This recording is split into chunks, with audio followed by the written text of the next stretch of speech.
I just ask that you guys keep us in prayer.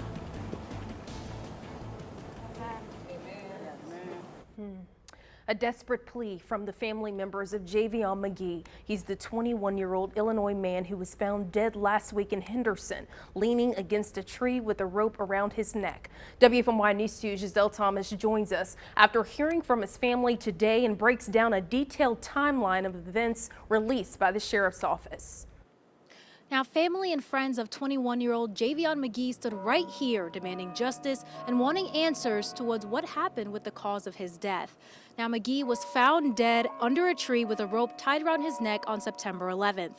Today, the North Carolina Chief Medical Examiner's Office says Magee did not have defensive wounds and there was no sign of any assault. Now, here's the timeline released by the Vance County Sheriff's Office from September 10th, the day before Magee's body was found. Investigators say Magee dropped off the load at Walmart around 12:30 p.m. Vance County sheriffs say a few hours later, Magee circled back to the Walmart. Video shows him walking inside around 6 p.m., buying a blue rope and leaving a few minutes later. When he left, the sheriff's office says Magee gave a homeless person $228 before getting back in his truck and leaving. Once he left, he checked into a hotel at 6:30 p.m. 10 minutes later, he left the hotel.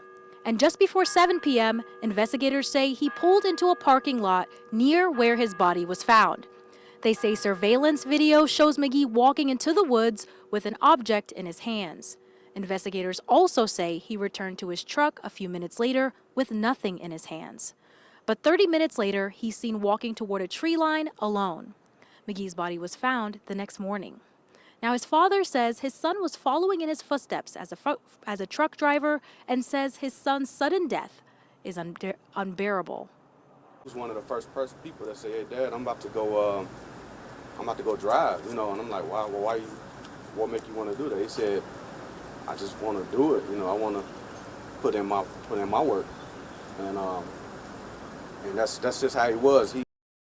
Now, the cause of death has not yet been determined. And investigators say that a rope was wrapped around Magee's neck 11 times. Now, the autopsy report is not yet ready, and the toxicology report is not ready as well. In Vance County, Giselle Thomas, WFMY News 2.